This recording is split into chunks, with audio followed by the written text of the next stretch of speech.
4장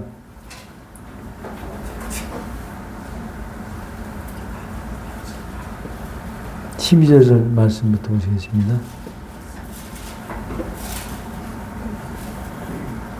12절서부터 20절 말씀까지 보시겠습니다. 같이 봉독합니다.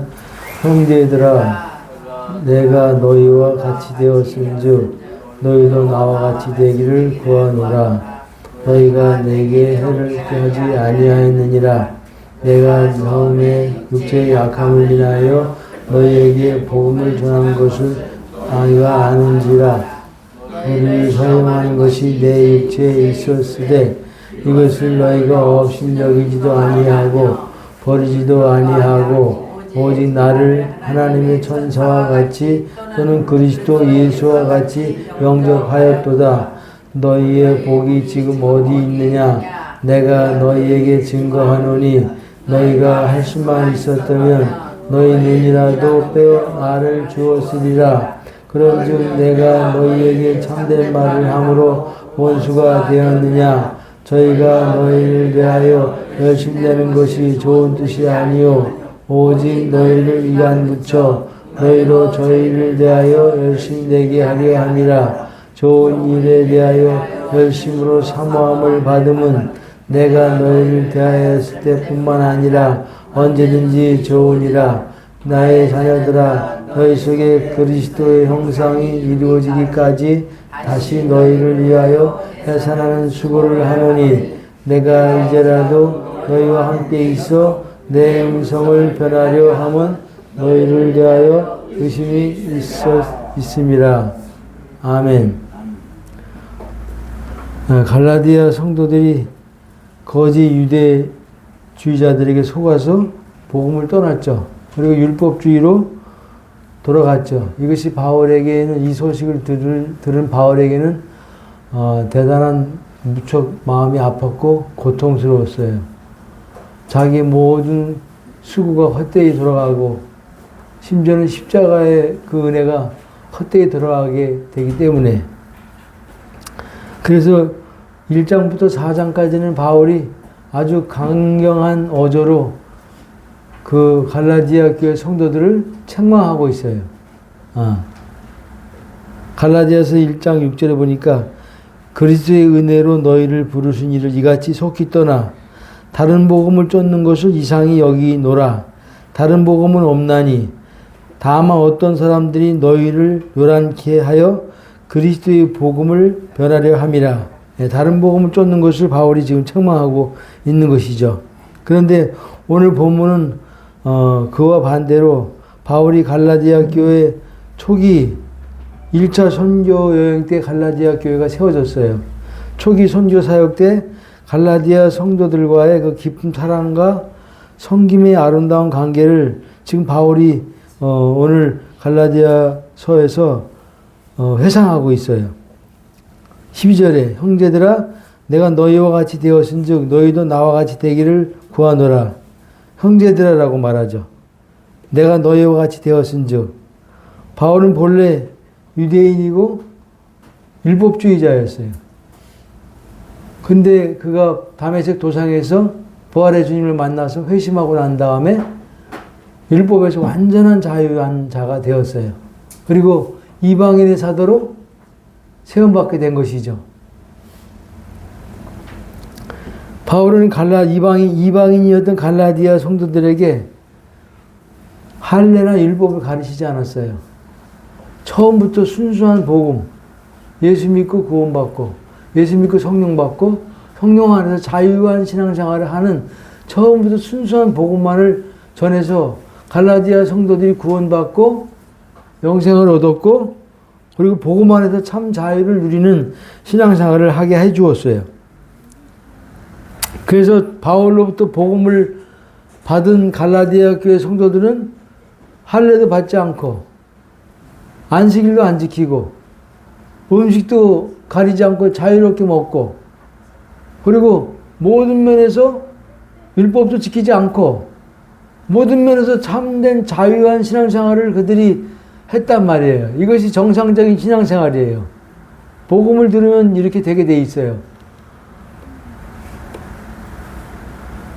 그런데 이 자유스럽게 할례도 안 받고 율법도 지키지 않고 성령을 쫓아서 자유한 가운데 신앙생활 했던 갈라디아 성도들에게 거짓 다른 복음을 전하는 거짓 유대주의자들이 들어와서 그들을 미혹한 거예요. 거기에 넘어간 거예요. 다른 복음은 없나니 오직 그리스도의 복음 외에는 다른 복음이 없다라고 사도 바울이 계속 말하고 있는 것이죠. 이방인의 사도였던 바울은 어디를 가든지 하나님이 이방인의 사도로 바울을 세우셨고 유대인의 사도로 누굴 세우셨어요? 베드로, 그죠? 베드로 유대인의 사도로 세우셨어요. 그래서 사역이 나눠져 있는데 바울은 어디를 가나 누구를 만나든지 그 사람들의 눈높이에 맞춰서 복음을 전했어요. 율법주의자들에게는 율법 없는 자였지만 율법 있는 자 같이 대해서 율법 있는 자들을 얻으려고 했고 율법 없는 자들에게는 자기가 율법 없는 자였기 때문에 율법 없는 자 같이 자유스럽게 율법을 지키지 않고 그들과 함께 대화하면서 교제하면서 그들의 영혼을 구원하려고 했고 고린도전서 9장 20절에 잘 나와 있어요. 바울이 모든 사람을 만날 때마다 그들의 눈높이에 맞춰서 복음을 전했다라고 말하는 것이죠.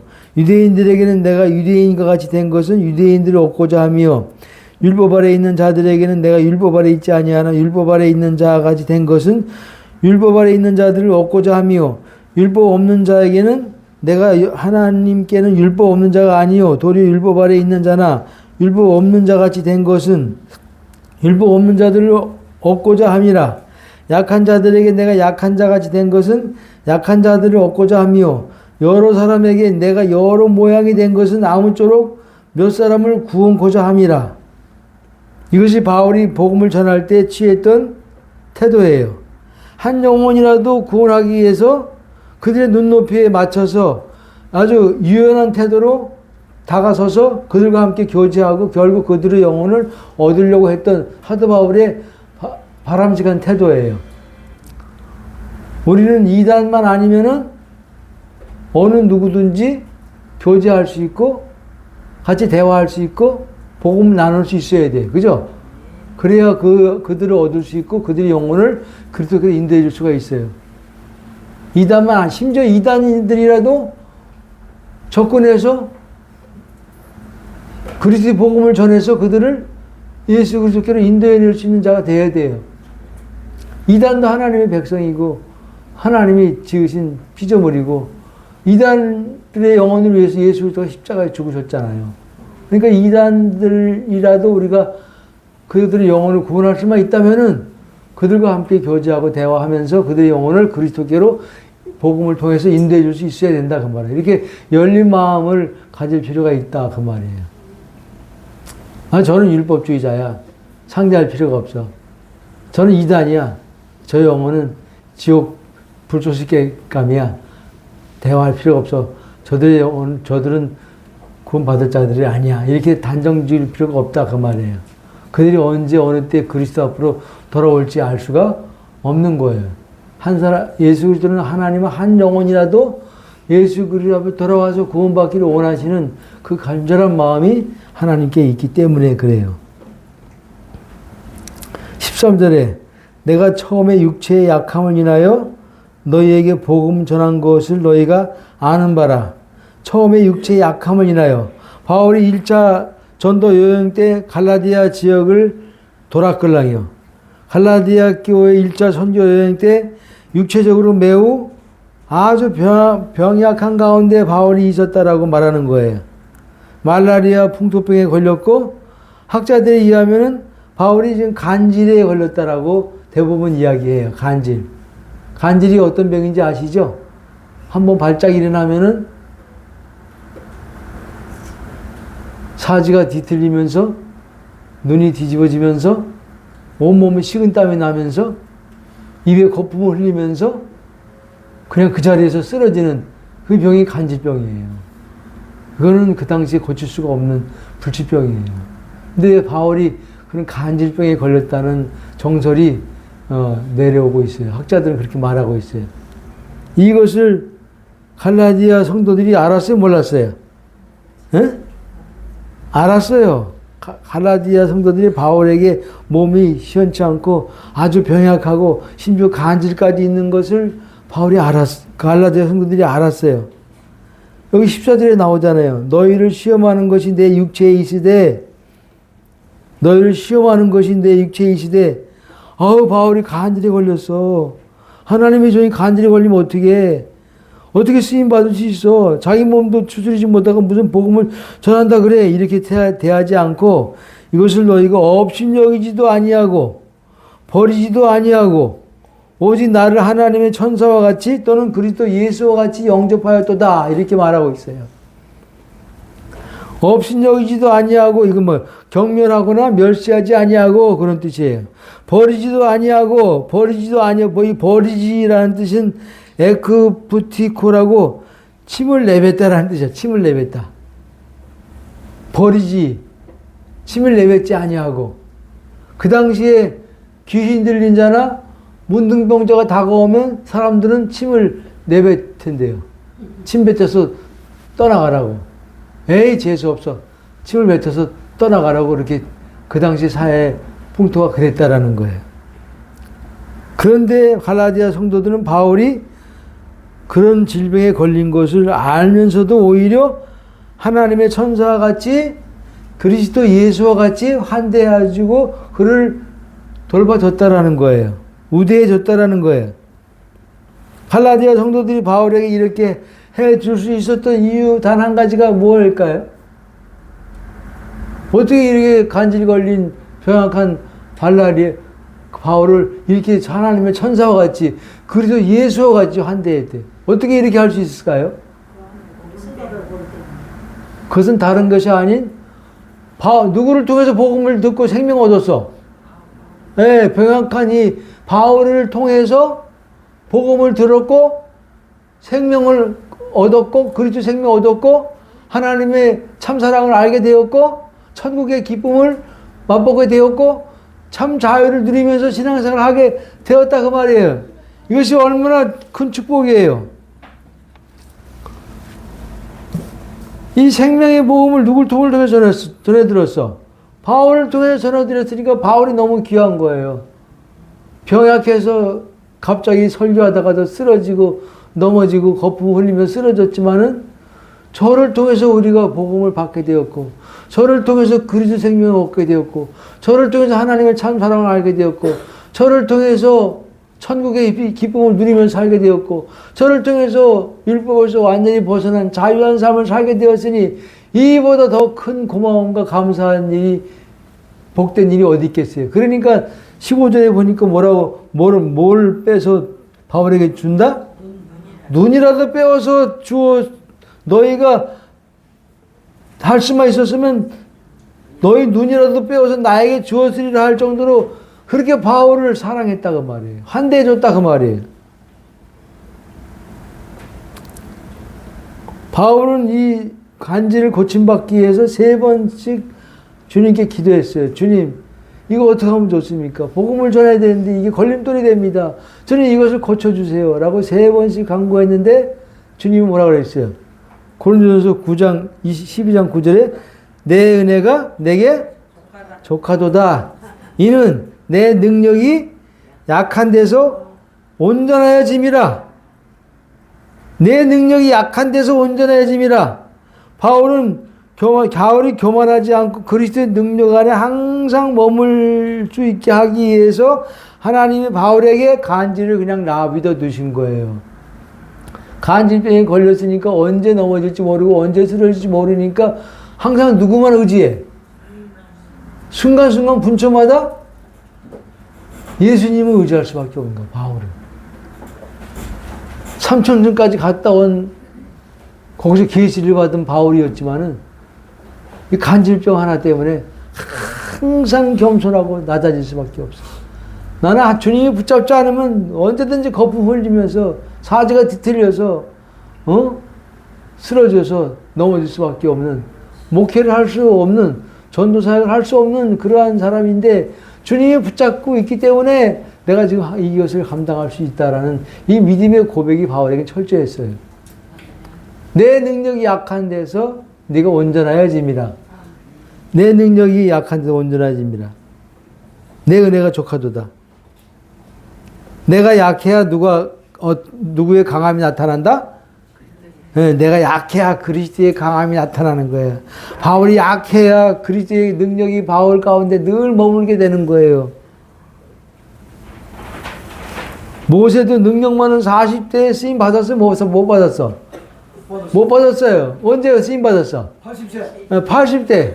지팡이도 집을 힘이 없는 80세에 하나님께 붙잡혀서 쓰임 받으니까 200만을 애굽에서 이스라엘 백성들을 구출해내는 역할을 그가 했다 그 말이에요. 목세가 강할 때는 하나님께 쓰임 받을 수 없었어. 너무 강했을 때는. 근데 아주 약해졌을 때는 하나님께 그때 붙잡혀 쓰임 받을 수가 있게 되었다 그 말이에요. 아브라함도 75세 때 부름 받았어. 아기 낳을 수 있는 능력이 충출했어. 그런데 몇 세에 아기 낳았어? 이삭을 갖게 됐어? 100세 때. 아무런 힘이 없는 죽은 자와 방불한 100세 때 자기의 능력이 아니라 누구의 능력으로? 하나님의 능력으로 이삭을 낳게 된 거예요. 이게 약함의 비밀이에요. 약함의 비밀. 내가 약할 때에만 주님의 강함이 드러난다. 하다 보니 이 비밀을, 약함의 비밀을 알고 나서 약함을 자랑했다 그랬어요. 약함을 감사했다 그랬어요. 내가 약한 것이, 많은 것이 너무나 감사하고 너무나 자랑스럽다라고 고백했어요. 약함의 비밀이에요. 예수님도 이 땅에 오셔서 어린 양으로 사셨죠? 힘없는 어린 양으로 사셨어요. 아주 철저히 약한 어린 양으로 사셨고, 누구의 강함으로 사셨어? 당신 안에 계신 하나님의 강함으로만 사신 분이 예수님이세요. 그러니까 내가 약하다고 해서 낙심할 필요가 있을까 없을까? 없어요. 내가 무능하다고 해서 낙심할 필요가 있을까 없을까? 없어요. 네, 내가 무능하기 때문에 하나님께 쓰임받을 수가 없어. 난 약하기 때문에 하나님께 쓰임받을 수가 없어. 나는 이렇게 배우지 못했기 때문에 하나님께 쓰임받을 수가 없어. 이런 생각은 잘못된 생각이에요. 약함의 비밀. 오히려 배우지 못하고, 오히려 무능하고, 오히려 약하고, 오히려 핸디캡이 있는 사람이 오히려 그걸 통해서 그리스도의 능력이 나타나는데 더 효과적이고 더 쓰임받을 수가 있다 그 말이에요. 내 약함을 탓하는 것이 아니라 내 안에 계신 그리스도의 강함이 나를 통해서 드러나게 되니 감사하다. 이쪽으로 나가야 돼. 네. 내 약함을 강하게 해주시는 게 아니에요. 주님은 내 미련함을 지혜롭게 해주신 것이 아니에요. 내 약함 그대로 놔두시고 강한 주님이 들어와 사시는 거예요. 내 미련함 그대로 놔두시고 지혜로운 주님이 들어와 사시는 거예요. 그래서 나 미련함을 통해서 주님의 지혜가 드러나는 거예요. 내 약함 있는 그대로 통해서 주님의 강함이 드러나는 거예요. 그러니 약함을 강하게 해달라고 기도할 필요가 있을까 없을까? 없어요. 나는 예전에 이거 보고 몰랐을 때 엎드리기만 하면 무조건 능력과 지혜 달라고 하나님께 기도했어요. 왜? 내가 능력과 지혜가 부족하니까 목회가 안 되는 보다 생각했기 때문에. 목회가 안 되는 거예요. 다른 사람 잘 되는데, 저 능력이 많아서, 지혜가 많아서 저렇게 됐구나. 나도 능력과 지혜를 구해서, 능력과 지혜를 받아서 목회 보란 듯이 해야 되겠다. 그래서 금식 기도하면서 능력과 기도, 지혜 달라고 기도했잖아요. 하나님은 근데 안 주셨어요. 지금 생각하면 그게 감사한 거예요. 능력과 지혜를 줬으면은 반드시 교만으로 빠져서 하나님께 쓰임받지 못했을 거예요. 지금 능력과 지혜 받아서 쭉 올라갔다가 떨어진 사람이 한두 명이 아니에요. 하나님은 능력, 우리의 무능력 그대로 놔두시고, 우리 연약함 그대로 놔두신 채 당신의 강함과 지혜이신 주님이 들어오셔서 우리를 통로 삼아서 나타난다 그 말이에요. 그래 누가 영광받아? 내가 영광받는 게 아니고 오직 한 분, 주님만 영광 받으시는 거예요. 고린도후서 13장 4절에 그리스도께서 약하심으로 십자가에서 못 박히셨으나 오직 하나님의 능력으로 살으셨느니라. 그렇게 되어 있어요. 십자가는 예수님의 약함과 무능함의 극치죠. 약함과 무능함의 극치와 빨개 벗김을 당해서 너도 혼자 구원하지 못하고 누굴 구원한다고 해? 라고 침뱉고 조롱받은 자리가 십자가예요. 아무런 힘도 쓸 수 없어. 손과 발에 대못을 박히고 머리에 가시관을 쓰고 십자가에 매달려서 6시간 동안 꼼짝없이 고통 가운데 신음하다가 죽으신 분이 예수님이세요. 예수님이 십자가는 무능함과 약함의 극치야. 그런데 그것을 끝났으면 십자가는 아무런 소용이 없어요. 그 다음에 무슨 일이 일어났어요? 3일 만에? 네, 하나님이 죽은 예수님을 무덤 속에서 열어서 부활하게 하죠. 그 십자가의 죽고 부활이 우리를 살리신 거예요. 예수님은 부활 생명의 주님이세요.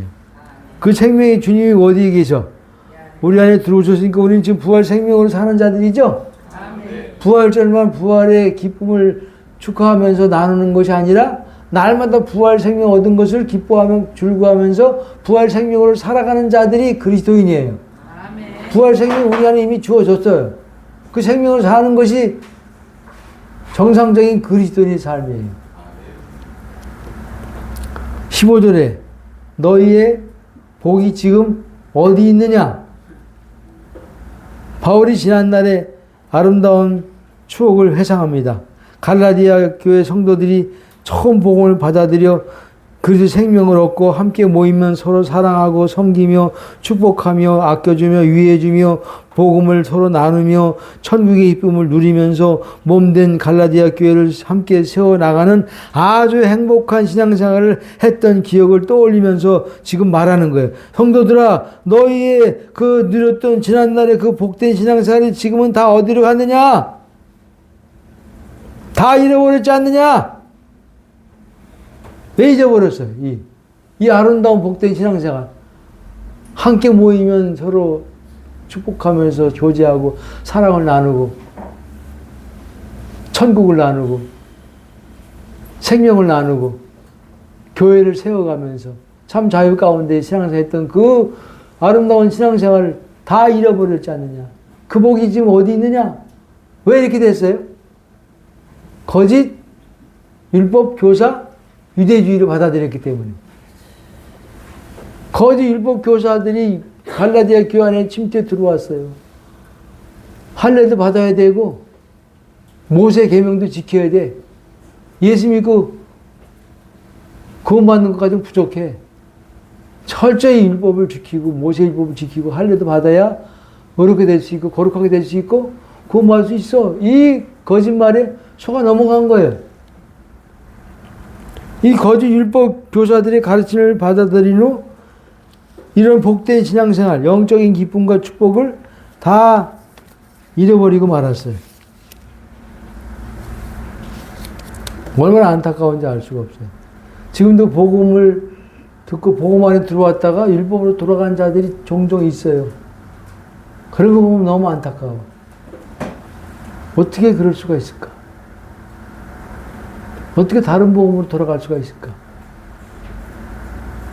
거짓 교사, 율법, 유대주의를 가리키는 그들의 그 거짓 가르침에 속아 넘어간 거예요.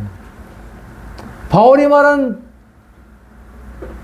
복음 갖고는 안 돼. 예수만 믿어갖고 구원받을 수가 없어. 봐, 유대인들 봐. 할례도 받고 율법도 철저히 지키잖아.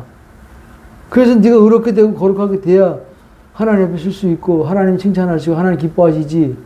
율법도 안 지키고 할례도 안 받고 계명도 안 지키고 네 마음대로 살면은 그게 무슨 신앙생활이 예수 믿는 거야. 이렇게 그럴듯한 말로 교묘한 말로 사람을 성도들을 속여버린 거야. 거기에 혹해 넘어지고 그런 것 같다. 사도 바울은 예수님 12제자 가운데 포함되지도 않았다는데 자기가 사도라고 했는데 그걸 어떻게 믿어? 그리고 그렇게 예수 믿는 것이 그렇게 쉬워? 구원받는 것이 그렇게 쉬워? 예수 믿기만 하면 돼? 이미 다 이뤄놓은 것을 믿기만 하면 된다고? 이상해. 어쩐지 좀 이상해. 이렇게 흔들리기 시작한 거예요. 거기 계속 집요하게 거짓 가르침을 거짓 율법 유대주의자들의 가르침을 주니까 거기가 홀로 넘어간 거예요.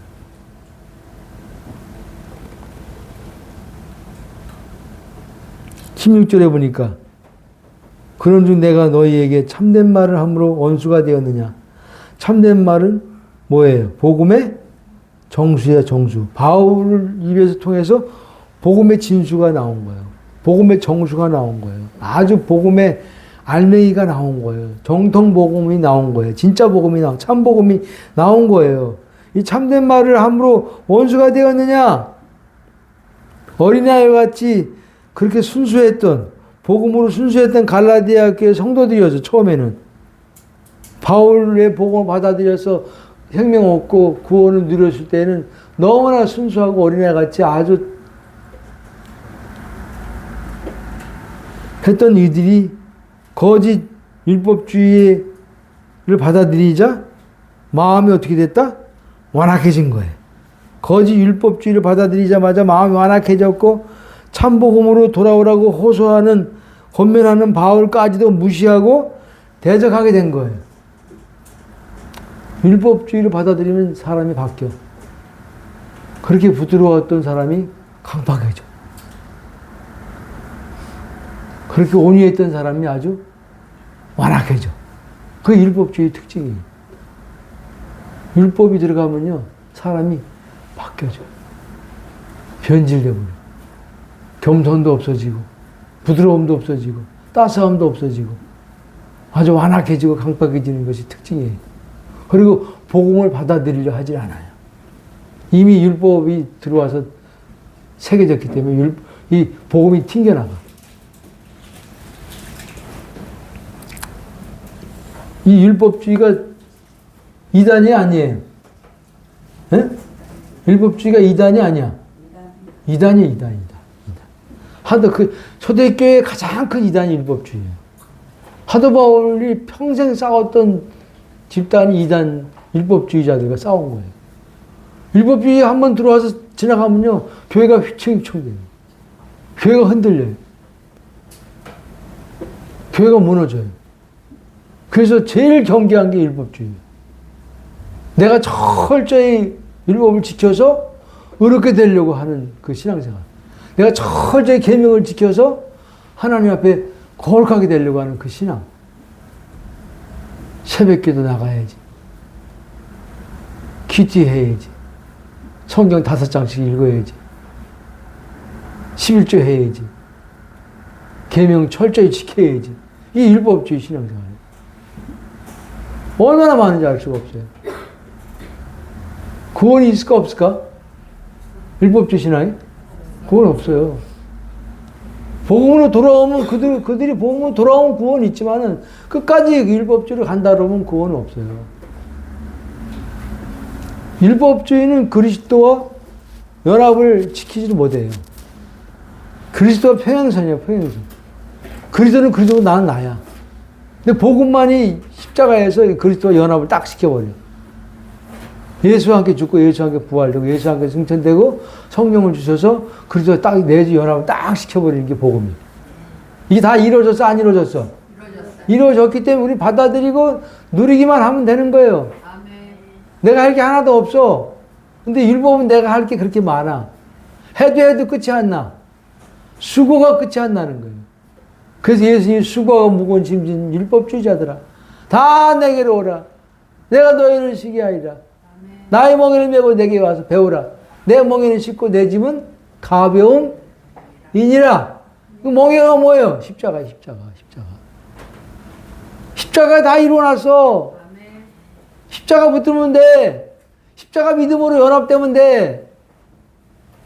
뭐 할 게 있어? 그렇게 헉헉대면서 율법 지키나 헉헉대면서 올 필요가 없어. 이단에 빠지면 눈에 베이는 거 없는 거예요. 이단에 빠지면 이성이 마비가 돼. 판단력이 흐려져. JMS 정명석, 신천지 이만희, 안상홍 하나님의 교회. 이게 지금 대표적인 이단이에요. 뭐 여호와의 증인, 뭐 통일교, 뭐 안식일교 다 이단인데 그보다 더 심한 이단이 새 이단이에요. 율법주의자도 사실 이단이고.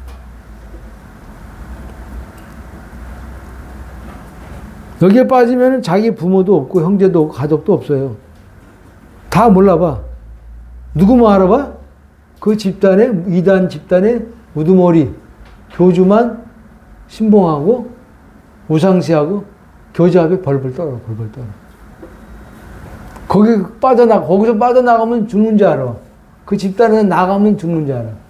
거기 나가도 그냥 놔두질 않아 또. 끝까지 쫓아와서 끌고 가요. 이게 이단의 특징이야.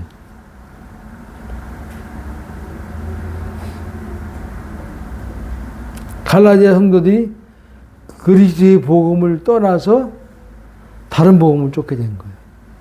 이것을 보니까 사도 바울의 마음이 얼마나 아팠겠어. 얼마나 큰 충격을 받았겠어. 물론 교회가 세워진 지가 2년밖에 안 돼. 그게 어린 교회죠. 어린 교회에 이 율법 거짓 교사들이 들어와 버린 거예요. 침투에 들어와서 그들을 속삭여서 넘어가게 만든 거예요. 사도 바울이 급하게 편지를 썼어.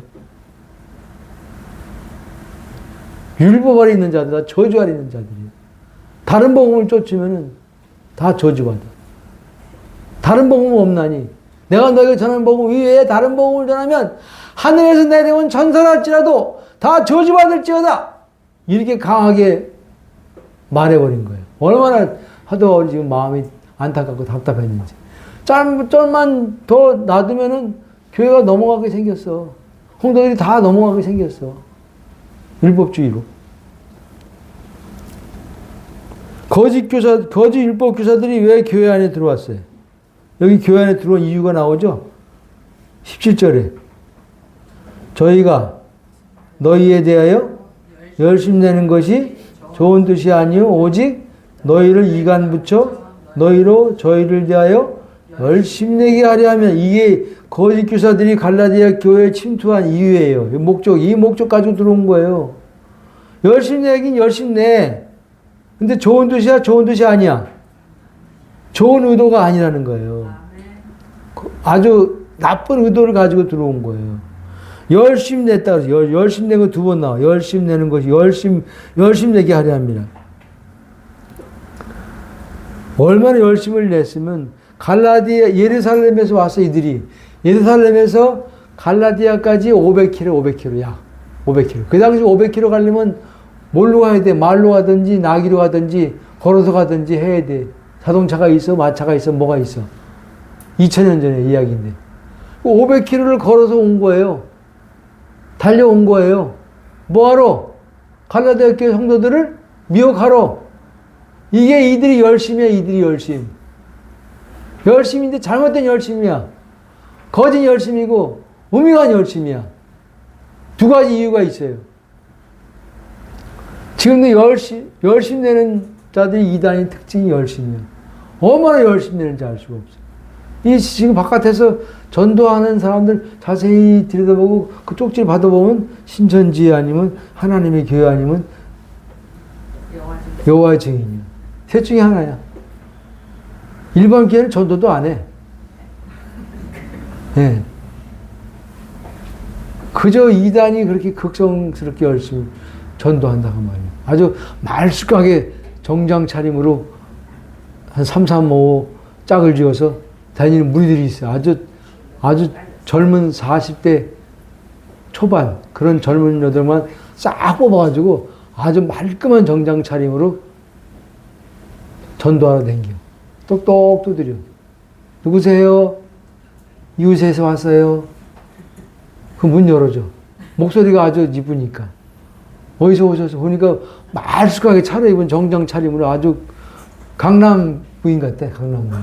강남 스타일로 온 거야. 강남 스타일로. 거기서 하는 말이 뭐예요? 여기 가까운 데서 요리 강습회가 열리고 있어요. 초대하러 왔어요.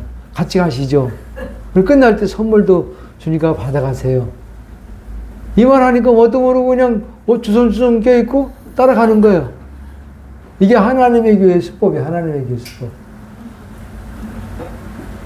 안 넘어갈 자가 없어. 아주 정장 차림으로 말쑥하게 차려입은 여자들이 와가지고 상냥하게 강습회 가자고 꼬셔가지고 큰 선물도 준다고 같이 가자고 모시러 왔다고 차까지 대들이 왔으니까 그냥 타고 가는 거예요. 뭣도 모르고. 거기 한 발 디뎌놓으면 못 나와. 한 발짝만 들어놔도 빼질 수가 없어. 다 걸어 넘어가는 거야.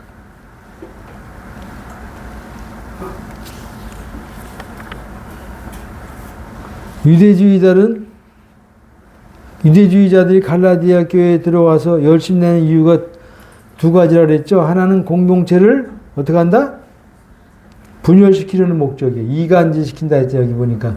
여기 보니까 너희를 이간 붙여. 이간질시킨다는 거. 공동체를 분열시키는 목적이에요. 오직 너희를 이간 붙여. 바울과 성도 사이를 이간시키고 성도와 성도들 사이를 이간시키는 거예요.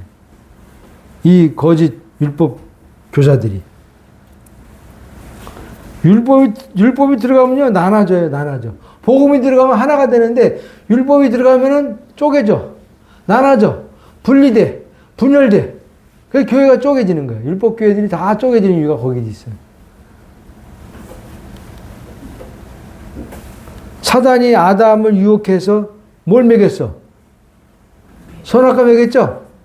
미혹해서 선악과 먹이니까 하나님과 아담 사이에 이간질 시켰어, 안 시켰어? 금세 이간질 시켰어요. 그리고 아담과 하와 사이도 이간질 시켜서 안 시켰어? 금세 이간질 시켜버렸어요. 하나님과 아담 사이도 분리되고 아담과 하와 사이도 분열돼 버렸어요. 이게 사단이 하는 짓이야. 평안이 매는 줄로 성령이 하나 되게 하신 것을 심써 지키라. 에베소 4장 3절에 이미 하나 되게 하셨어요. 교회를. 주님이. 이것을 우리가 지켜야 돼, 안 지켜야 돼?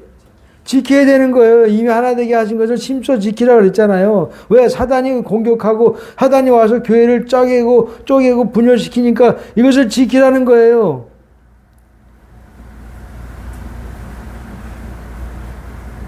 분열되면은 교회는 끝나는 거예요. 분열되면 백약이 무효야. 교회가 찢어지고 나눠지고 율법을 통해서 분열되면 그때부터 교회가 무너지지 않을 재간이 없어요.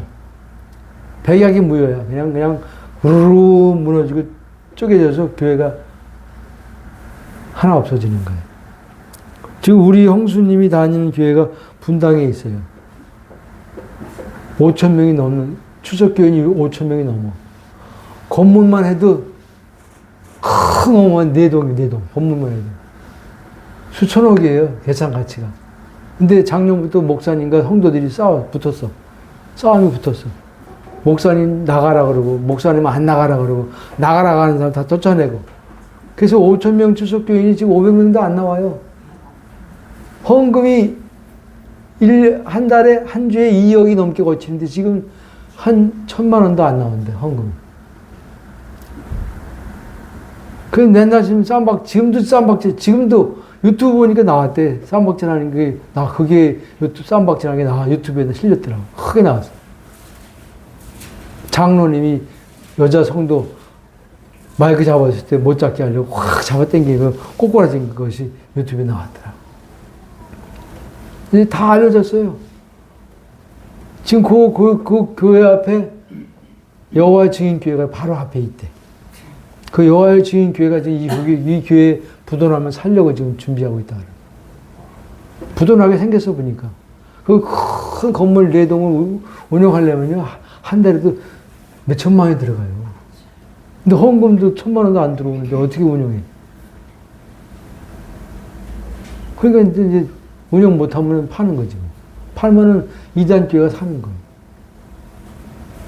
그 교회가 분열되고 싸우고 쪼개지면은 교회는 무너지는 거예요. 유대주의자들이 열심히 내는 또 한 가지 이유가 뭐예요? 분열시키려는 목적과 함께 자기를 추종하게 만들기 위해서 열심을 냈다 그랬죠? 여기 17절에 너희로 저희를 대하여 열심 내게 하려 함이라.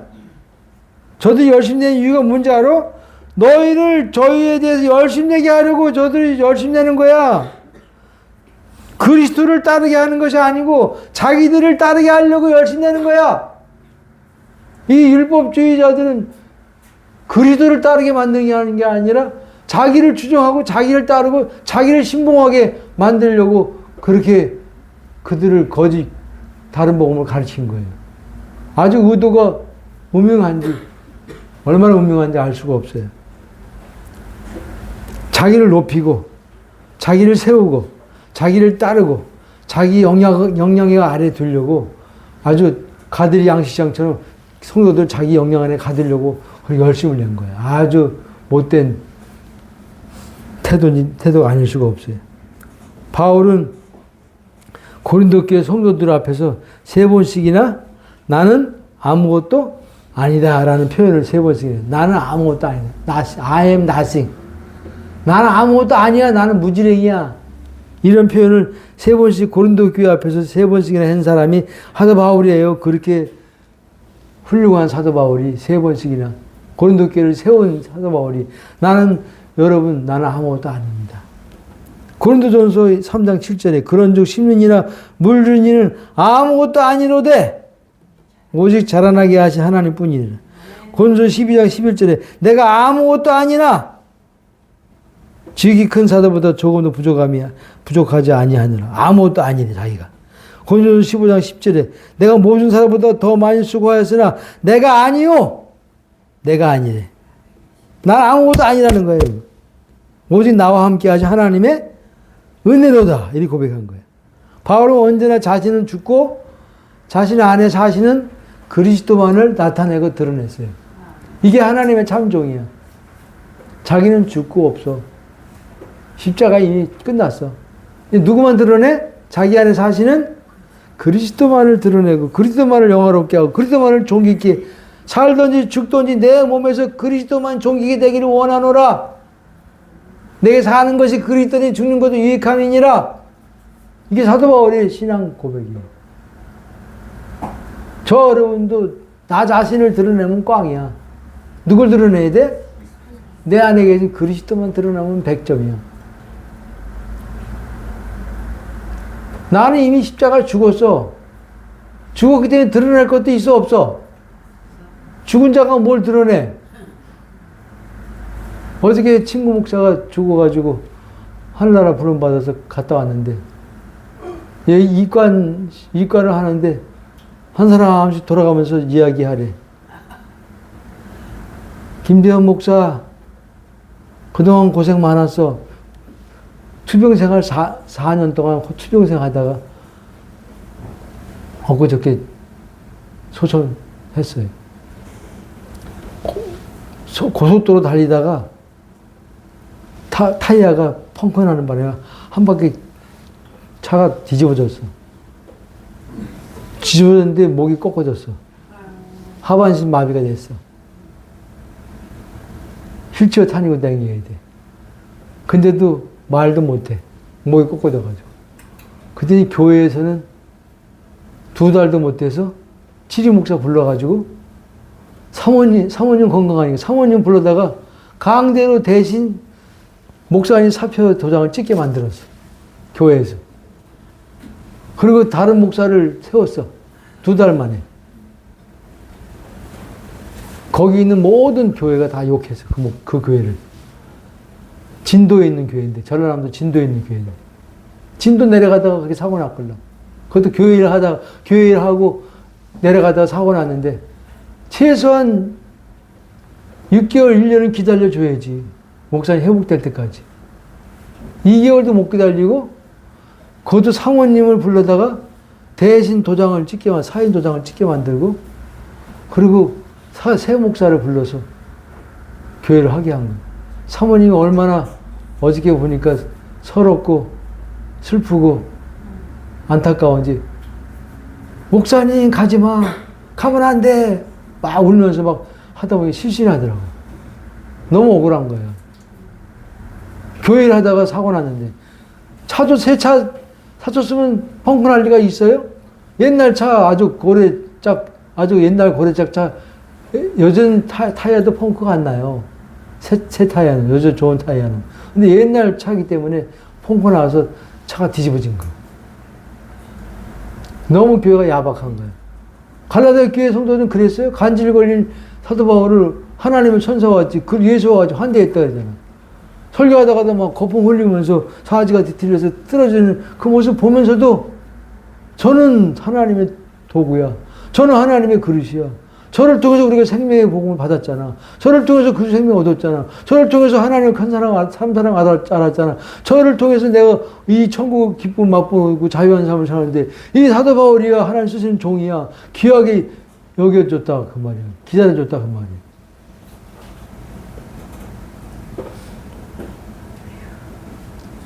사도 바울은 진짜 참종이에요. 참종. 나는 아무것도 아니다라는 인식이 항상 있었어요. 난 죽은 자다. 나는 이미 십자가에서 끝난 자다. 나는 없다.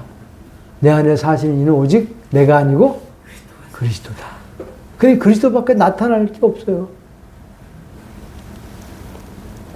마지막으로 19절에 나의 자녀들아 너희 속에 그리스도의 형상이 이루기까지 다시 너희를 위하여 해산하는 수고를 하나니 나의 자녀들아 아까는 나의 형제들아 그러더니 지금은 나의 자녀들아 더 친숙해진 단어를 쓰는 거예요. 사실 바울이 복음을 전해서 그리스도로 생명을 낳았죠. 갈라디아 성도들을요. 영적 자녀야 아니야. 영적 자녀들이야. 내가 낳았기 때문에 복음으로 낳았기 때문에 영적 자녀들이야. 그러니까 아비의 심정으로 지금 말하는 거예요. 어미의 심정으로 지금 타일리는 거예요. 너희 속에 그리스도 형상에 이르기까지 내가 해산하는 수고를 다시 하노라. 너희 속에 그리스도의 형상에 이르기까지. 우리 속에 그리스도의 형상이 이루어졌다라는 것은 무슨 말이에요? 우리 속에 그리스도의 형상이 이루어졌다라는 것은 그리스도처럼 되었다는 수준을 말하는 거예요. 그리스도처럼 되었다는 수준. 수준이 그리스도처럼 되었어.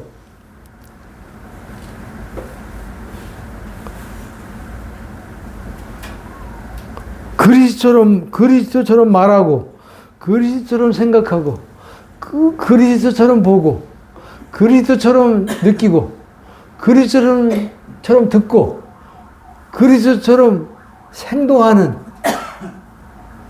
마치 작은 예수와 같다고 말이야. 이게 그리스도의 형상이 회복된 자야. 그리스도의 형상이 회복된 자는 그리스도처럼 말해. 그리스도처럼 생각해. 그리스도처럼 봐. 그리스도처럼 느껴. 그리스도처럼 행동해. 그리스도처럼 똑같이 살아. 이 그리스도 형상이 회복된 자의 모습이야. 여러분 안에 그리스도 형상이 회복됐어? 안 회복됐어? 자랐어? 안 자랐어? 예? 자랐다라고 말하고 있어요. 고린도전서 15장 49절 우리가 흙에 속한 자의 형상을 입은 것 같이 또한 하늘에 속한 자의 형상을 입었느니라. 옛날에 우린 처음에 흙에 속한 형상을 가지고 태어난 거예요. 마귀 형상. 누구나 다 똑같이. 근데 복음을 통해서 예수와 함께 죽고 예수와 함께 부활하고 예수와 함께 승천하고 성령 우리 속에 들어오심을 말미암아 그래서 내가 연합이 되는 순간 하늘의 형상을 입게 된 거예요. 하늘의 형상은 누구야? 그리스도의 형상이에요. 입었다 안 입었다? 입었다. 우리를 통해서 그 형상이 나타날까 안 나타날까? 나타나는 거예요. 그리스도의 씨가 우리 속에 떨어지면 우리 마음밭에 떨어지면 싹시 나서 자라서 장성한 분량까지 이르게 되면 그리스도의 형상이 우리를 통해서 저절로 나타나는 거예요. 그리스도라는 씨가 우리 마음밭에 떨어졌어. 마태복음 13장 보면 씨 뿌리는 비유에 보면 4가지 마음밭에 떨어지잖아요. 그리스도 씨가 떨어진 거예요. 좋은 밭에 떨어지면은 30배, 60배, 100배의 열심히 맹근다 한 것처럼 마음밭에 그리스도 씨가 떨어지면 말씀의 씨가 떨어지면 그리스도 형상으로 싹시 나서 자라서 장성한 분량까지 이르게 돼서 장성한 분량까지 그 형상이 이르게 되기만 하면 그리스도의 모습이 나를 통해서 흘러나오는 거예요. 저절로. 그리스도의 사랑이 저절로 나오고 그리스도의 지혜가 저절로 나오고 그리스도의 거룩도 저절로 나오고 그리스도의 안식도 나오고 자유도 나오고 기쁨도 나오고 생명도 나오고 겸손도 나오고 온유도 나오고 그리스도의 모든 것이 나를 통해서 표현되는 거예요. 이게 그리스도의 표현체야. 그 그리스도의 형상을 입은 자들은 그리스도의 표현체야. 예수님도 하나님의 표현대로 사셨죠? 예수님은 하나님만 드러냈어. 하나님의 사랑을 드러냈고, 능력도 드러냈고, 지혜도 드러냈고, 하나님의 온유도 드러냈고, 하나님의 성품도 드러냈어. 예수님을 보면 누굴 본 거야? 하나님을 본 거와 똑같았어. 그 형상이 이루어진 자는 그리스도의 모든 것이 흘러나오기 때문에 그리스도의 표현체가 되는 거예요. 저 여러분 이미 그리스도의 표현체가 됐어요. 돼야 된다는 게 아니에요. 되려고 노력하는 게 아니에요. 이미 십자가에서 죽고 부활을 통해서 승천을 통해서 성령이 우리 안에 오셔 내주 연합을 통해서 이미 이루어졌다라고 말하고 있으니까 믿음으로 이제 우리가 살면은 그리스도로 살면은 그리스도가 우리를 통해서 나타나는 거예요. 그런데 갈라디아 교회 성도들이 거짓 교리 율법주의를 받아들인 거예요. 율법이 나쁜 건 아니야. 율법은 우리를 그리스도에게 이끌어내는 모함으로서의 역할은 좋은 거야. 근데 율법을 지키려고 하는 율법주의가 나쁜 거야. 율법을 지켜서 내가 의롭게 되려고 하는 그 노력이 나쁜 거야. 내가 율법주의도 거룩하게 되려고 하는 그 몸부림이 율법주의야. 율법주의는 배양해, 지양해야 돼. 버려야 돼. 율법은 하나님께서 나오고 선하고 의롭고 거룩한 거예요. 그리스도께서 우리를 인도하는 모함선생 역할을 하는 거예요.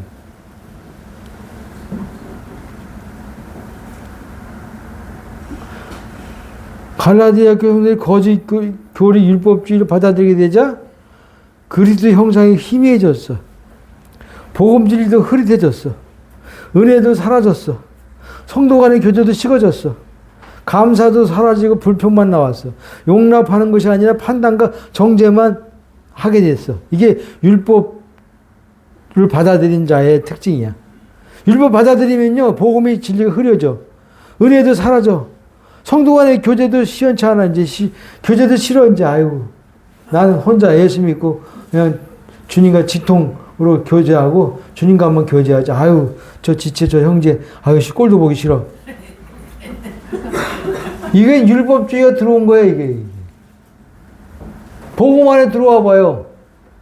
매일 모이고, 매일 떡을 나누고, 매일 교제하고, 매일 사랑을 나눴지. 초대교회 보세요. 교제가 기뻐져야 돼. 교제가 기다려져야 돼. 교제가 내게 큰 축복, 축복이고, 신앙적 유산이 돼야 돼. 이 방단에서 선포되는 말씀 가지고는 안 돼. 교회는 두 가지야. 강단에서 선포되는 복음의 말씀, 율법 말씀 말고 복음 말씀 또 한 가지 플러스 성도들 간의 몸 안에서의 아름다운 사랑의 교제. 이 두 가지가 하나가 무너지면 교회가 안 세워져요. 두 가지가 딱 두 기둥이 견고하게 세워져야 교회는 아름답게 하나님의 집으로 세워지는 거예요. 마귀는 이 교제권을 끊어버리는 거예요. 교제 못하게 하는 거예요. 교제만 하면은 거기서 진리를 깨닫게 되고 성령이 가르쳐주게 되시고 저의 간증이 내 간증이 되고 양식이 되고 공급이 되는데 이 교제를 끊어버리는 거예요. 그래서 이 귀한 교제를. 그래서 갈라디아 교회 성도들이 그렇게 돼버렸어요. 이 망가진 성도들을 그리스도의 형상이 다시 회복되기까지 바울은 무슨 수고를 한다? 해산하는 수고를 다시 한다 그래. 다시 한다고. 얼마나 비장한 각오예요. 해산의 수고. 여자 성도님들은 얼마나 고통스러운지 잘 아시죠? 세상에 3대 고통이 있대. 3대 고통. 첫 번째가 해산의 고통이 제일 크대. 둘째가 전신 3도 화상. 전신 3도 화상. 두 번째를 크대. 세 번째가 요로결석. 세 번째가 요로결석. 이게 세상에서 제일 큰 세 가지 고통이래. 근데 엄마들이 왜 고통스러운 거 알면서도 또 자식을 낳을까? 해산의 고통보다 뭐가 더 커? 생명 얻는 기쁨이 더 크니까 그걸 마다하지 않고 또 자식을 낳는 거예요. 둘도 낳고, 셋도 낳고, 넷도 낳고. 김명관 선교사님 몇 낳았다? 어? 여섯. 강주에 있는 김명관 선교사님 6이에요, 6. 그 자식을 낳는 기쁨이 크니까 해산의 고통을 이겨낸 거예요. 바울이 수고로 해산의 수고를 통해서 참복음을 통해서 이 망가진 갈라디아 교회 성도들이 다시 회복된다고 하면은 그리스도 형상이 회복된다고 하면은 바울은 이거보다 더 큰 기쁨이 없는 거예요. 이거보다 더 큰 감사가 없는 거예요. 다른 거 주고받을 수가 없어. 바울 안에는 오직 한 가지 성도들 안에 잃어버린 그리스도 형상이 다시 회복되는 거. 이것만이 간절한 소망이고 기쁨이에요. 이것만 다시 이루어진다고 하면은 이거보다 더 큰 기쁨은 나에게 없어. 이거보다 더 큰 감사는 나에게 없어. 그래서 해산의 수고, 그 고통스러운 수고를 다시 하겠다라는 거예요. 간질에 걸려가면서 몸이 병해가면서도 복음을 전했던 이 사도 바울이 또다시 하겠다라는 거예요. 저 여러분도 누군가 영혼을 위해서 해산의 수고를 하고 있는 자가 반드시 돼야만 돼. 이건 사도 바울만 해당되는 게 아니야. 생명 가진 자들, 복음을 하나님께로부터 받은 자들은 이 복음을 통해서 한 영혼을 해산하는 수고를 통해서 영적 자녀는 낳는 일을 해야 된다 그 말이에요. 만일 내가 해산의 수고를 통해서 한 영혼 영적 자녀를 낳았어. 그러면 그 영혼 그 영적 자녀는 빌립보서 3장 1절에 보니까 자녀들아 나의 사랑하는 자녀들아 면류관들아 이런 표현이 있어. 면류관. 이게 면류관이 되는 거예요. 면류관. 천국 훗날에 천국 가면은 면류관이 내게 씌워지는데 이게 뭐예요? 내가 해산의 수고를 통해서 그 고통을 통해서 내가 낳은 복음으로 낳은 영적 자녀가 그때 가면 면류관이에요. 얼마나 자랑스러운지 알 수가 없어요. 여러분 이 영광을 바라보면서 주변에 율법으로 돌아간 영혼들 또 낙심된 영혼들 시리에 빠진 영혼들 실족한 영혼들 많잖아요. 지금 그 영혼들을 찾아가서 붙잡고 다시 복음으로 씨름해서 다시 생명을 얻게 만들고 형상을 회복시켜만 준다고 하면은 이보다 더 값진 일이 어디 있겠어. 이 일을 저와 여러분이 감당하시기 바랍니다. 기도합니다. 하나님 갈라디아 교회 그 아름다웠던 그 순수했던 그 복음 안에서 참된 자유만 누렸던 그 갈라디아 교회에 거짓 율법 교사들이 들어와서 교회를 망가뜨리려고 합니다. 또 어린 성도들이 그 거짓 율법 교리에 넘어가 신앙이 흔들리는 단계까지 갑니다. 주여 참 복음, 그리스도의 복음만이 하나님 우리에게 맡겨주신 영원한 진리인 것을 알게 하셨사오니 이 그리스도의 복음 안에서 예수와 함께 죽고 예수와 함께 부활하고 예수와 함께 승천하고 성령이 우리 안에 오셔서 그리스도 내가 완전히 연합돼 그리스도 형상이 내 안에 회복된 것을 알고 이 복음 안에서 날마다 자유를 누리고 천국을 누리고 하나님의 사랑을 맛보며 또 형제간에 모이기만 하면 함께 사랑하고 섬기며 축복하며 위해주며 아껴주며 서로 세워져가는 그래서 주의 몸을 세우는 아름다운 모습들이 우리 가운데 넘치게 하여 주옵소서. 이제는 교회의 머리가 되시는 예수 그리스도의 은혜와 하나님의 사랑과 성령의 교통하심이 우리 모두에게 이제부터 영원토록 함께 있을지어다. 아멘. 네, 예배 마쳤습니다. 네.